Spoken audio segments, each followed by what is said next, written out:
வணக்கம். விடுதலை ராஜேந்திரன். இன்று பெரியாரின் பிறந்த நாள். பெரியார் இன்றைக்கு பேசுகின்ற விவாதத்துக்குரிய ஒரு பொருளாக மாறிப்போயிருக்கிறார். இளைஞர்கள் சமூக ஊடகங்களில் பெரியாரை பேசுகிறார்கள், விவாதிக்கிறார்கள். இளம் தலைமுறையிடம் பெரியாரியம் வந்து சேர்ந்திருக்கிறது. பெண்கள் தங்களுடைய உரிமையின் அடையாளமாக பெரியாரை காட்டுகிறார்கள். இளைஞர்கள் மதவாதத்தை எதிர்ப்பதற்கும் சமூக நீதியை முன்னெடுப்பதற்கும் பெரியாரியரின் தேவையை இன்றைக்கு உணர்ந்து நிற்கிறார்கள். மற்றொரு புறம் அறிவியல் வளர்ச்சி பெரியாரியலுக்கு மிகப்பெரிய வலிமையை சேர்த்துக் கொண்டு இருக்கிறது. இதற்காக பெரியார் மிகப்பெரிய எதிர்நீச்சலை இந்த சமூகத்தில் போற்ற வேண்டிய ஒரு வரலாற்று கட்டாயம் நிகழ்ந்தது. பார்ப்பனர் அல்லாதார் என்று இந்த சமூகத்தை அவர் வரையறுத்தார்.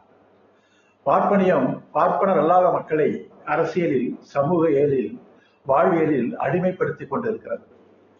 இந்த பார்ப்பனிய கட்டமைப்பிலிருந்து பார்ப்பனர் அல்லாத மக்களை மீட்டு எடுப்பதுதான் அவருடைய சுயமரியாதைக்கும் சம உரிமைக்கும் அடித்தளம் என்ற முடிவுக்கு வந்த பெரியார் மிகப்பெரிய எதிர்நீச்சலை அவர் போட்டார். அவர் நடத்திய குடியரசு பத்திரிகைக்கும் இது 100வது ஆண்டு. குடியரசு பத்திரிகை 1925 தொடங்கப்பட்டது.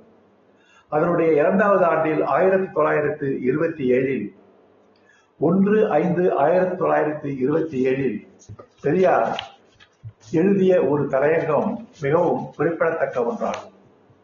அவருடைய வழியிலே நாம் கூற வேண்டும் என்று சொன்னால், எனது வார்த்தைகளும் எழுத்துகளும் செய்கைகளும் தேச துரோகம் என்றும் வகுப்பு துவேஷம் என்றும் சிலர் சொல்லவும் ஆத்திரப்படவும் நான் ஆளானேன். அரசியல் தலைவர்கள், தேசாபிமானிகள் என்னை கண்டித்து ஜெயிலில் வைக்கும்படி அரசாங்கத்தை கெஞ்சவும் ஆளானேன். இந்த இன்பமற்ற காரியங்களை நான் ஏன் செய்ய வேண்டும் என்று நானே யோசிப்பது உண்டு. சில சமயங்களில் யாராரோ எப்படியோ போகட்டும், நாம் ஏன் இக்கவலையும் தொல்லையும் அடைய வேண்டும்? நமக்கென்ன இதனால் ஜீவனமா? பணம், புகழ், கீர்த்தி, சம்பாதனையா? ஏன் நமக்கு இத்தனை எதிரிகள்? ஒரு பத்திரிகையாவது உதவி உண்டா? ஒரு தலைவராவது உதவி உண்டா? ஒரு தேசபக்தராவது உதவி உண்டா? இமயமலை வெயிலில் காய்கிறது என்று குடைபிடிப்பது போல இருக்கிறது என்பதாக கருதி விலகிவிடலாமா என்று நான் யோசிப்பது உண்டு. ஆனால் விலகுவதில்தான் என்ன லாபம்? ஏறக்குறைய நமது ஆயுட்காலம் தீர்ந்து விட்டது. இனி 4ஓ 5ஓ அதிகமாக இருந்தால் 10 வயது காலமோ இருக்கலாம். இந்த கொஞ்ச காலத்தையும் ஏன் நமது மனசாட்சிக்கு விட்டுவிடக்கூடாது?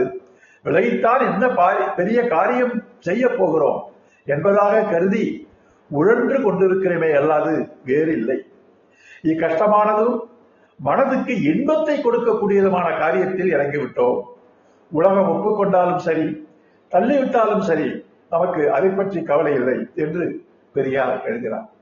எனவே அவர் பொது வாழ்க்கையை தொடங்கிய காலத்தில் தன்னுடைய உள்ளத்தின் உணர்வு என்ன என்பதை மனந்திறந்து வெளிப்படையாக எழுத்தில் வடித்த இலக்கியம் இது.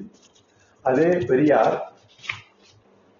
15 ஆண்டுகளுக்கு முன்பு குடியரசனுடைய 16வது தொடக்க நாளில் அதே குடியரசு பத்திரிகையில் இந்த 15 ஆண்டு கால பயணத்தை பற்றி ஒரு கட்டுரையை அவர் எழுதியிருக்கிறார். இலக்கியமாக எழுதப்பட்டிருக்கிறது அந்த பெரியாரின் எழுத்துக்கள். அதை அவருடைய மொழியிலே எடுத்துக்காட்ட விரும்புகிறேன். பயங்கரமான பாதை. பயமா? அது என்ன செய்யும்? சறுக்கு நிலம், சந்திரனில்லா இரவு.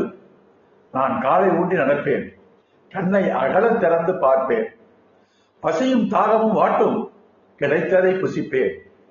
புதிர்களிலிருந்து பலர் வெளிவந்து தாக்குவர், நான் கோழை அல்ல. உனக்கு முன் பலர் இப்படித்தான் சென்று மாண்டனர், நானும் அந்த வழியே செல்வேன். உயிர் வெள்ளம் அல்ல. நீ வெற்றி அடைவது கஷ்டம், நான் என் கடமையை செய்கிறேன் என்று அழகாக இலக்கிய மொழியில் தன்னுடைய பயணத்தை குடியரசில் அவர் பதிவு செய்து இருக்கிறார். பெரியாருடைய அந்த லட்சிய பயணம் இறுதி மூச்சு அடங்கு வரை தொடர்ந்தது. 1927 ஆண்டு அவர் எழுதிய தலையங்கத்திலேயே என்னுடைய ஆயுள் இன்னும் 5 ஆண்டு காலமோ 10 ஆண்டு காலமோ என்று அவர் நினைத்தார். ஆனால் அதற்கு பிறகு 46 ஆண்டு காலம் அவரை வாழ்ந்தார், சமூகத்திற்காக உழைத்தார். நான் என்னையே இந்த சமுதாயத்திற்கு பலிகடாவாக்குகிறேன். எனக்கு சமுத்திரம் துச்சம் என்று இறுதி காலத்திலே அவர் பொற்சங்கு ஊதினார். அவருடைய இறுதி உரையிலும் கூட போர் முரசு குட்டினார், போராட்டத்திற்கு அழைப்பு விடுத்தார்.